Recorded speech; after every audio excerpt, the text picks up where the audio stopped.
Estamos con Laura Gatti, profesora, y que también tiene una mirada muy cercana, muy pegada al tema del 8M, de todas las conquistas que se han logrado, que ha logrado la mujer con esta lucha en estos últimos años. Y bueno, contarte un poquito a modo de reflexión, ¿cómo viviste ayer el 8M? Ayer fue un día, como lo han vivido muchos, de reflexión en el sentido de, en mi caso, ¿no?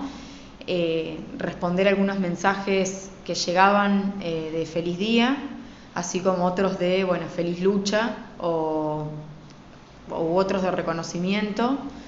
Entonces, bueno, me hizo pensar mucho en qué hacemos con ese tipo de mensajes. En mi caso los respondí muy bien, porque creo que en realidad a veces es una discusión de términos, de palabras, pero que el otro sabe el motivo, y en otros casos no, y creo que es parte del crecimiento y de la discusión de toda sociedad. Es una fecha, el trabajo que se ha hecho hace que esto no decaiga, que vaya creciendo año tras año. Ayer de vuelta una respuesta muy fuerte, y sobre todo en casi todos los lugares de la Argentina.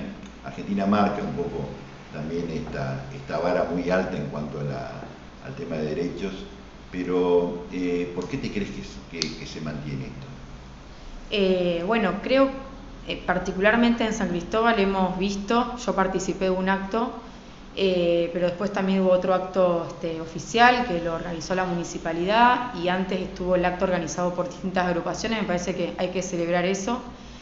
Hay que celebrar la militancia que se sostiene, porque no es fácil el sostenimiento de la militancia, sea de cual sea. Yo hoy estoy hablando bueno, quizás como docente o como persona que lee sobre el tema, y tiene una mirada, y creo que la gente que milita tiene otra mirada. La gente que se dedica a esto y responde a demandas más urgentes sobre la problemática tendrá otra mirada. Me parece que es interesante, bueno, reconocer eso en primer lugar, y que, bueno, eso, como la mirada territorial, la mirada, y todas en algún punto aportan a la discusión. Que este movimiento, esto que vos me preguntás, Carlos, que siga creciendo, creo que es porque hay un fenómeno, hay una práctica, hay una realidad que lo demanda. Creo que si, no sé, los hechos serían menos violentos con el tiempo, habría menos movimiento feminista. Creo que el feminismo, la lucha por el reconocimiento de derechos, por la igualdad de derechos, de mujeres y disidencias, creo que sigue existiendo, y año tras año vemos que esto aparece más en la calle, pero también más hacia adentro de cada familia, aparece más en las escuelas, que lo celebro. Gómez Alcorta, la ministra, tiró unas líneas donde hablaba de que los violadores, de este último caso que se dio, no son gente que no son animales, son personas que salieron de esta sociedad con nuestra educación, criados por nuestros padres, y que por ahí esto desató todo un debate que tiene que ver con reconocer una cosa que todo el mundo calla, que el tema del abuso, el tema del incesto, el tema familias adentro, el tema, todos seguramente tienen alguna historia que contar con respecto de un abuso de un familiar sobre una mujer. Yo te diría que la mayoría, casi que no tiene que ver con que sea una cuestión individual, sino que son productos de esta sociedad, esto que se está rompiendo ahora de a poco, pero que tiene que ver mucho con la realidad, porque es una realidad entender esto, y también cómo se sostiene la cantidad de casi 5.000 violaciones por año, la cantidad de casos de violencia sexual permanentemente se mantiene, crece, baja, pero te quiero decir, es algo constante en nuestra sociedad. ¿Cómo ves ese tema? Sí, como decís, es una problemática social, cultural, me parece que a partir de reconocer eso, que es una problemática social y no individual, o sea, del sujeto que está enfermo, no, en realidad se crió en una sociedad con ciertos valores y ciertas prácticas que tienen por consecuencia lo que hoy vemos. Creo que reconocer que el problema es social es lo que impulsó y hoy motiva a que se pida educación sexual integral, por ejemplo, en las instituciones educativas. ¿Por qué? Porque, bueno, entendemos que el problema está en la educación de los sujetos, ¿no? En la cultura en la que se va construyendo. Y si uno ve las noticias, ve los hechos de violencia, ve los casos de femicidios, lo hemos hecho esto alguna vez en una institución educativa en la que trabajo, comparábamos para ver que no tiene que ver con una clase social, no tiene que ver con una franja etaria, o sea, sucede en todos los ámbitos, seas trabajadora, sea estudiante, o sea, hay una cuestión que es la que se sostiene en el caso de los femicidios, que es, bueno, la mujer, ¿no? Por eso se habla la mujer o las disidencias, lo que no va con el patrón que está establecido como, bueno, ya no voy a repetir lo que muchos sabemos, pero lo que está establecido como lo normal, como lo que tiene valor, como lo que corresponde, ¿no? Bueno, lo que se puede mover sin ningún tipo de problema. Pero bueno, es importante, me parece que hay que seguir trabajando en eso de entender la problemática de la violencia hacia la mujer y hacia las distintas identidades sexuales vulnerables, o sea, que no están en la misma igualdad de derechos. Y esto también es importante pensarlo, ¿no? Digo, pensarlo para discutirlo, porque acá no es que tenemos ya algo cerrado y una bandera ya ultra definida, ¿no? Esto de, bueno, pedimos la igualdad o se pide la igualdad, pero somos diferentes. Es que en realidad somos diferentes. Lo que la lucha es por una igualdad de derechos, de que tengamos los dos la misma posibilidad de salir a hacer deporte a la hora que más o menos querramos, no que yo tenga que buscarme siempre a alguien para salir a andar en bici, mientras que un pibe de mi edad no. Claro. Hay también en este caso, escuchás una fuerte crítica de algunos sectores más conservadores, por llamarlo así, y también por los medios de comunicación que siempre están atrás de ellos. De alguna manera te comentaba recién que Viviana Canosa las mandó a bañarse, a trabajar y demás. Digo, ese ataque hacia la militancia, hacia el hecho que se movilice, hacia el hecho que se haya hecho un paro, que esa consigna del paro tenga que ver con que la deuda se la deben a ustedes, digo, todo esto, ¿cómo lo ves?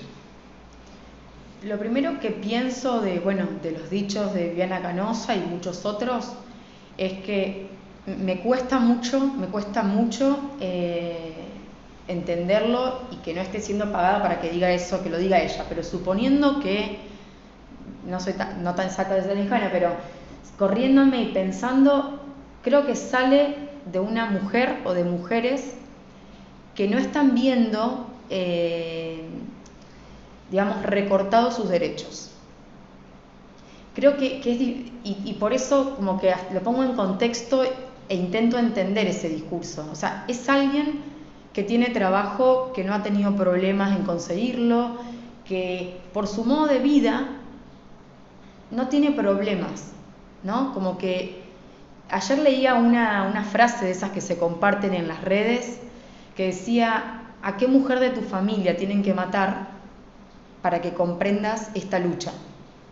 ¿No? O a qué mujer a qué familiar tienen que violar para que entiendas esta lucha. Creo que tiene que ver con eso, o sea, quiero entenderlo de esa forma, por un lado. Y por el otro, porque así como el violador, el abusador o el femicida es un sujeto construido socialmente en una cultura patriarcal, la mujer que dice eso, o sea, también es construida en esa cultura. Por eso decimos que la violencia o la cultura machista, no lo digo yo, lo dice Rita Segato, lo dicen un montón de intelectuales que se dedican a esto, no está en el hombre. No terminamos, no hay que matar a los hombres para que esto se termine. Las mujeres somos criadas en la misma sociedad que ustedes, digamos, que los varones, vamos a decir así, que los varones.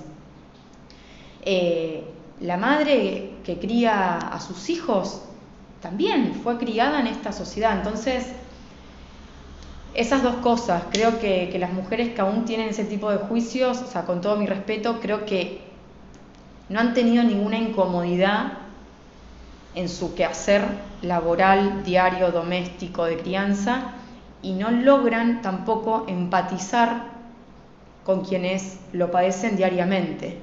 Es difícil hacer un cambio en la vida, ¿no? A veces a todos nos cuesta.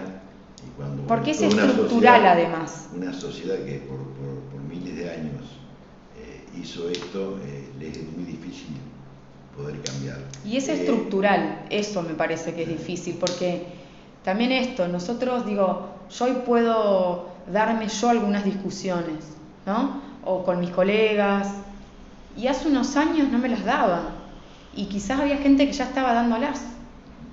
Entonces yo no puedo juzgar tampoco, ponerme en el lugar, lo digo como mujer y lo digo como, bueno, como persona. Me cuesta mucho ponerme en el lugar de quien, como, ay, ya está, entendí la lucha, ahora quien no entiende la lucha, uy, tiene que...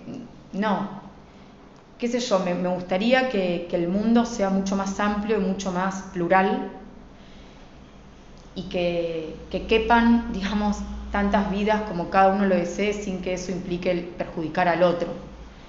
Y en esto creo que también la discusión que ayer veía y sobre la que estuve leyendo es esto de los pluralismos. Pretender un universalismo dentro del feminismo es pedir lo que no existe en ningún sector.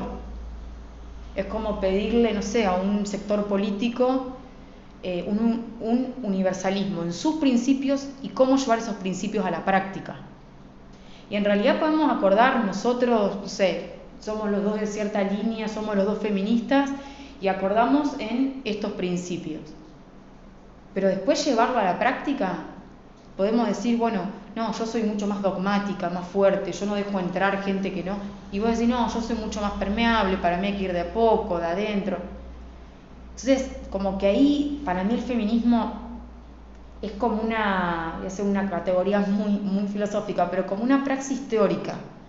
O sea, es un movimiento que se basa sobre principios que están claros, digo, la lucha en la igualdad de derechos de las personas, pero después el modo de llevarlo a la práctica, hay pluralismo, hay diversidad, algunos más éticos, otros capaz que un poco menos, pero como en todo movimiento, en los movimientos políticos, en las agrupaciones políticas, en la lucha, se da ahí en la calle la diversidad, ¿no?